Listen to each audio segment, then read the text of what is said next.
la NASA a découvert un trou géant sur Mars menant sous terre, pouvant abriter des traces de vie.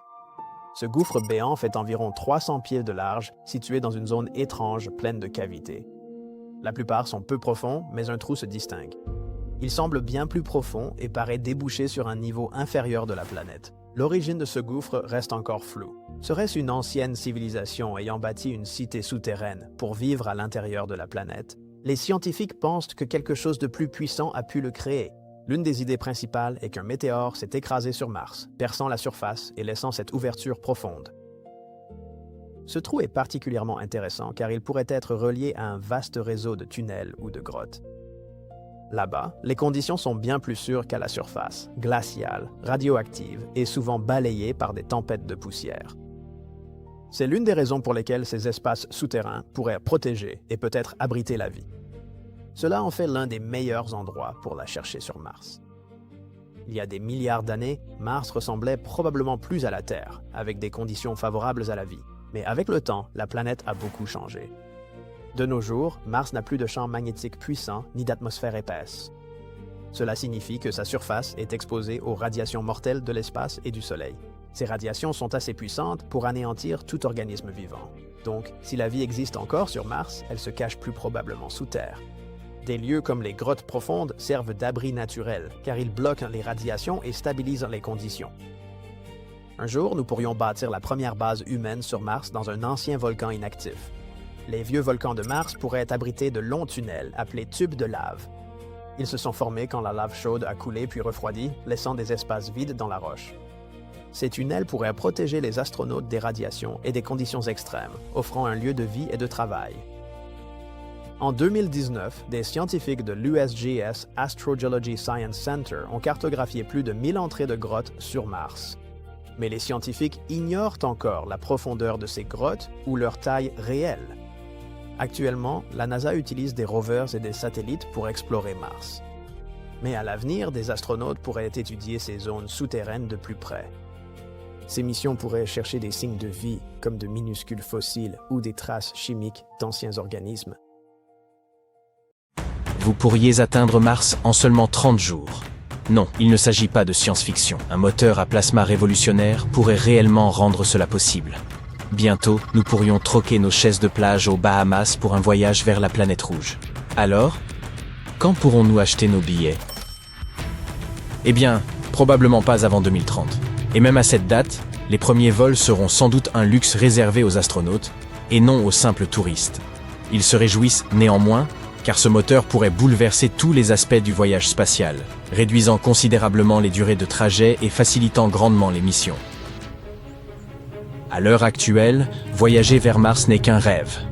Personne n'y a encore posé le pied, et il existe une raison majeure. Un aller-retour signifierait passer plusieurs années dans l'espace, ce qui n'est guère sûr. Nous avons bien envoyé des hommes sur la Lune, mais cela relève d'une toute autre histoire. Rejoindre notre satellite naturel ne prend que quelques jours. Le trajet le plus rapide fut celui d'Apollo 8, dont l'équipage atteignit l'orbite lunaire depuis celle de la Terre en moins de 3 jours. Si l'équipe souhaite économiser du carburant, elle pourrait emprunter un autre itinéraire. Ces trajectoires peuvent prendre beaucoup plus de temps, parfois des semaines, voire des mois, avant d'atteindre la Lune. Ainsi, la durée du voyage dépend davantage de décisions stratégiques. Qu'en est-il de Mars ? La planète rouge se situe bien plus loin. En moyenne, elle se trouve à environ 225 millions de kilomètres de la Terre. D'après la NASA, même en embarquant immédiatement dans un vaisseau spatial en direction directe, le trajet durerait de 7 à 10 mois. Prenons l'exemple du Mars Reconnaissance Orbité de la NASA. Ce vaisseau spatial fut lancé depuis Cap Canaveral en août 2005 et n'atteignit l'orbite de Mars qu'en mars de l'année suivante.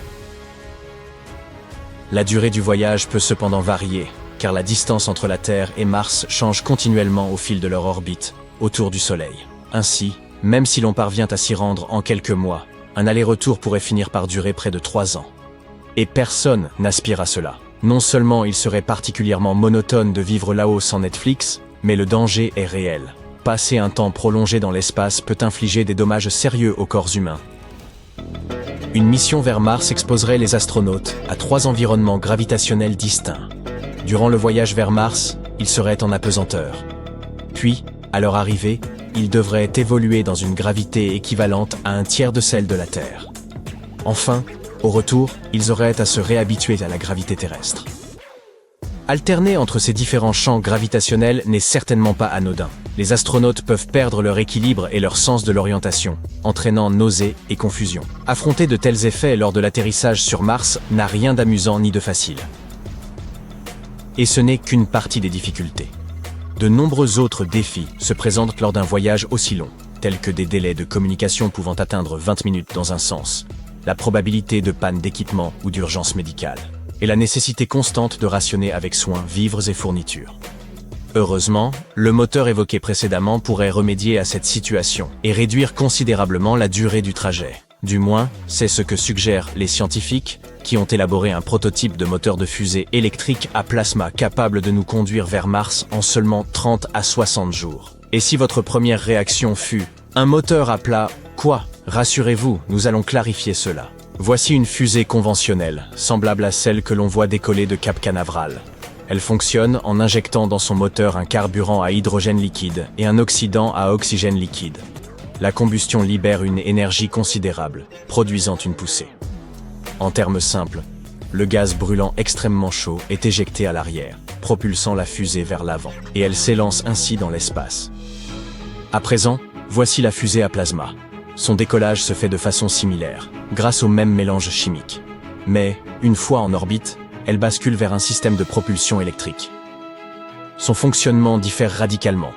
Plutôt que de brûler hydrogène et oxygène liquide, elle emploie 2 électrodes. Lorsque des particules chargées circulent entre elles sous haute tension, un champ magnétique se crée, expulsant ces particules hors du moteur. Le plasma surchauffé s'est projeté dans une direction, tandis que le vaisseau se déplace dans l'autre. C'est ainsi que la poussée est générée. Nous parlons d'une poussée d'au moins 6 newtons. Pour vous donner une idée, un newton équivaut à peu près à la force nécessaire pour soutenir une petite pomme face à la gravité.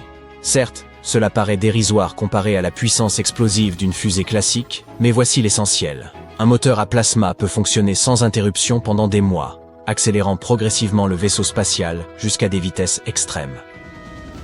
Très bien, mais de quelle vitesse parlons-nous exactement ? Les fusées conventionnelles à combustion atteignent une vitesse d'éjection maximale d'environ 4,5 km par seconde. En comparaison, ce nouveau moteur à plasma peut frôler les 100 km par seconde. À de telles vitesses, un trajet en fusée jusqu'à Mars pourrait ne durer qu'un mois. L'écart est colossal. C'est pourquoi beaucoup estiment que ce moteur pourrait révolutionner totalement les voyages spatiaux, en permettant aux engins de parcourir de bien plus grandes distances tout en consommant nettement moins de carburant. Cette technologie pourrait constituer la clé pour que nous laissions nos empreintes sur le sol martien. Et, qui sait, peut-être même au-delà. Cependant, il n'est pas encore pleinement opérationnel. Il faudra sans doute des années.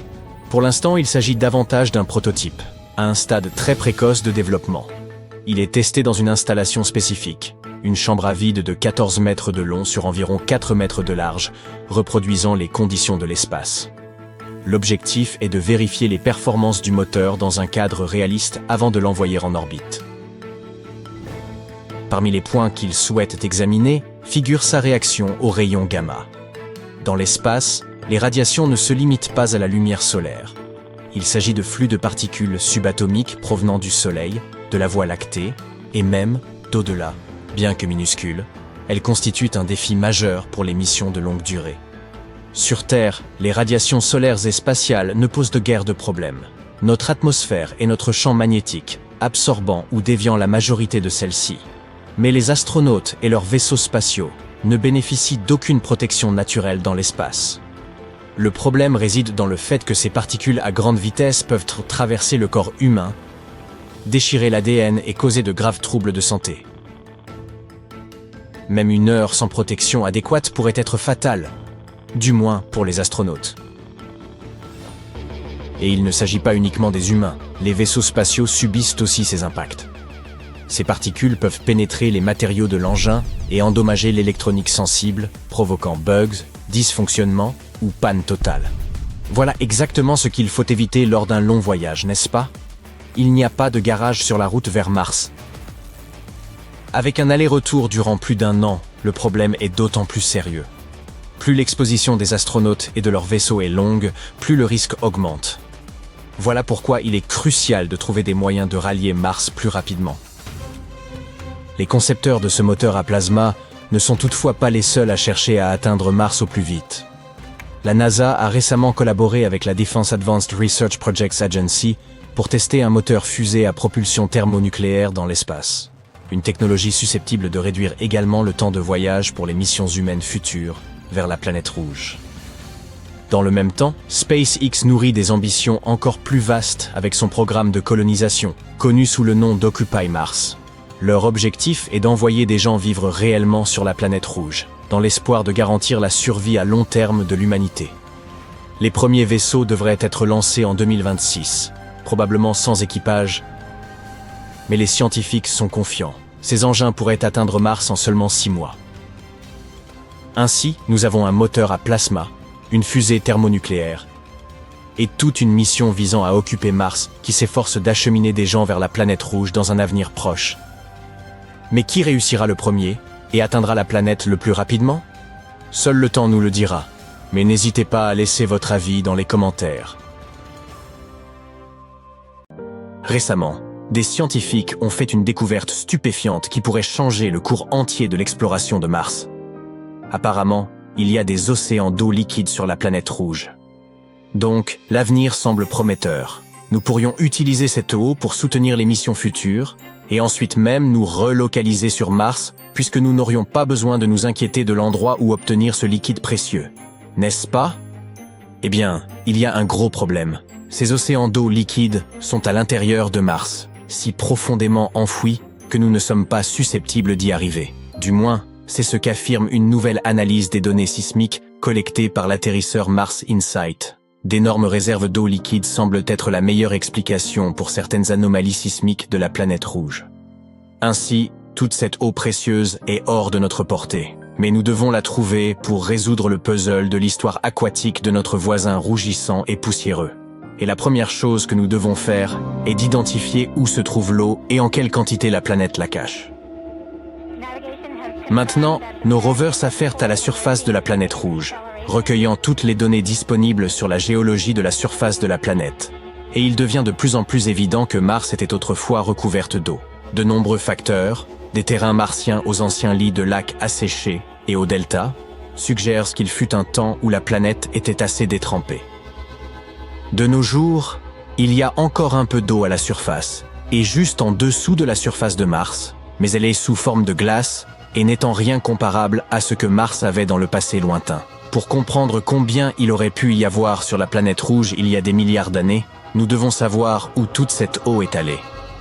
Il y a 2 endroits où l'eau aurait pu aller, dans l'espace ou vers l'intérieur de Mars. Ensuite, elle aurait pu être isolée sous forme de réservoirs liquides ou de dépôts de glace. Actuellement, nous n'avons aucun moyen de mesurer la quantité d'eau qui s'est échappée autrefois. Mais maintenant, nous pouvons enfin en savoir plus sur le centre visqueux de la planète rouge. Tout cela grâce à l'atterrisseur Mars InSight. Il ne fonctionne plus. Mais de novembre 2018 à décembre 2022, il écoutait les bourdonnements et les grondements et surveillait l'activité sous ses pieds. Le fait est que les ondes acoustiques, générées par l'activité sismique en profondeur à l'intérieur de la planète, peuvent changer en fonction de la composition et de la densité du matériau à travers lequel ces ondes se déplacent. Et les scientifiques peuvent obtenir beaucoup d'informations en analysant le comportement des ondes sismiques. Dans ce cas, ils ont utilisé un modèle similaire à ceux utilisés pour cartographier les gisements de pétrole souterrains et les aquifères sur notre planète. Puis, avec l'aide de ce modèle, ils ont analysé les données recueillies par InSight sur Mars. Ils ont découvert que la meilleure explication pourrait être qu'il y avait une couche de roches fracturées dont les fissures étaient remplies d'eau profondément sous la surface de la planète rouge. Cette couche pourrait se trouver à une profondeur de 11 à 19 km. C'est pourquoi il serait extrêmement difficile pour les futures missions d'y accéder. Et pourtant, la nouvelle découverte pourrait nous aider à comprendre le cycle de l'eau martien. Confirmer l'existence d'un grand réservoir d'eau liquide peut nous donner un aperçu de ce que le climat sur Mars était autrefois, ou de ce qu'il pourrait être un jour. Et si Mars avait eu beaucoup d'eau autrefois, elle aurait pu être habitable dans un passé lointain et pourrait le redevenir à l'avenir. l'eau est cruciale pour la vie telle que nous la connaissons. Ainsi, les réservoirs d'eau souterrains sur la planète rouge pourraient déjà être habitables. Peut-être qu'en ce moment même, de minuscules micro-organismes ou même des créatures tentaculaires vivent leur vie dans le confort de leur demeure souterraine. Sur Terre, des mines ultra profondes abritent de la vie. Et le fond de l'océan, avec ses pressions immenses et incroyables, n'est pas non plus dépourvu de vie. Jusqu'à présent, nous n'avons trouvé aucune preuve de vie sur Mars. Mais pour l'instant, il semble que cet endroit ait le potentiel de soutenir la vie. Les données d'InSight ont montré qu'il n'y a probablement pas beaucoup de glace d'eau dans la croûte supérieure de la planète, du moins dans la région autour de l'atterrisseur. Mais s'il s'avère qu'il y a une couche riche en eau plus profondément sous la surface et s'étendant autour de tout le globe de la planète, alors il y aurait suffisamment d'eau pour remplir les lits des anciens océans et même plus. Mars n'est pas le seul endroit en dehors de la Terre où il y a de l'eau ou où nous pourrions un jour trouver de l'eau. Prenons par exemple la bonne vieille Lune. Sur le satellite naturel de la Terre, on peut trouver de l'eau partout à la surface. Mais ce n'est pas l'eau que vous imaginez peut-être. Sur la Lune, l'eau reste principalement sous forme de glace, et elle est répartie de manière inégale. Par exemple, les pôles de la Lune sont des régions qui ne reçoivent jamais la lumière du Soleil. C'est pourquoi elles sont extrêmement froides. Donc, il n'est pas étonnant qu'il y ait beaucoup de glace là-bas. La glace dans ces zones est également souvent mélangée avec le sol lunaire et se cache profondément sous la surface. Ensuite, il y a Encelade, la 6e plus grande lune de Saturne. En réalité, elle n'est pas si grande, seulement 505 km de diamètre. En d'autres termes, cette lune est suffisamment petite pour tenir à l'intérieur de l'Arizona. Oh, nous devrions essayer cela. Fait intéressant. Lorsque la sonde spatiale Cassini est arrivée pour la première fois à Saturne, les chercheurs s'attendaient à ce qu'Encelade soit une boule de glace gelée. Mais ce qu'ils ont vu, ce sont des panaches de particules de glace et de vapeur d'eau jaillissant de geysers à la surface de la Lune. Il était clair qu'il y avait un océan massif entre le noyau rocheux de la Lune et sa coquille de glace. Ensuite, il y a la Lune de Jupiter, Europe. Les scientifiques pensent que ce monde est l'un des endroits les plus prometteurs du système solaire en ce qui concerne la recherche de nouvelles formes de vie. Cela s'explique par le fait qu'Europe possède un immense océan d'eau salée d'une profondeur allant de 64 à 161 km. Et même s'il se trouve sous une couche de glace qui serait probablement épaisse de 16 à 32 km, il est encore potentiellement habitable. Les astronomes croient que des panaches d'eau pourraient jaillir des fissures de la coque de glace et libérer le contenu de l'océan de la Lune dans l'espace. La température, la pression et la chimie sont très différentes sur Europe, et les astronomes ne savent pas encore comment la glace se comporte là-bas. C'est la principale raison pour laquelle ils n'ont pas encore déterminé à quelle profondeur ou quelle taille sont les réservoirs d'eau sur Europe et combien de temps ils ont besoin pour se recongeler. Mais parmi tous les endroits où nous pourrions trouver de l'eau dans l'univers, le plus bizarre est probablement l'espace ouvert. En 2011, 2 équipes d'astronomes ont découvert un nuage d'eau flottant librement parmi les étoiles. C'était le plus grand et le plus éloigné réservoir d'eau jamais détecté. Donc, ce nuage massif de vapeur d'eau entoure un trou noir, mais pas n'importe quel trou noir. C'est un quasar situé à 12 milliards d'années-lumière de la Terre. Les conditions autour de ce quasar doivent être vraiment spéciales pour créer une telle quantité d'eau. Ce nuage contient 140 000 milliards de fois le volume de toute l'eau de la Terre. Cela suffit à donner à chaque personne sur la planète l'équivalent de l'eau de toute une planète, 20 000 fois. Ça semble fou, non? Mais il y a quelque chose d'encore plus incroyable. Les astronomes pensent que ce nuage d'eau s'est formé seulement 1,6 milliard d'années après la création de l'univers lui-même. Cette découverte est encore un autre signe que l'eau a existé partout dans l'univers, même à ses débuts. Mais voici le point culminant. Jusqu'à cette découverte, les scientifiques n'avaient jamais détecté de vapeur d'eau aussi loin dans le temps. Bien sûr, il y a de l'eau dans notre galaxie, la Voie lactée, mais la plupart est gelée dans la glace. Cette découverte repousse vraiment les limites de ce que nous savons sur l'eau dans l'univers.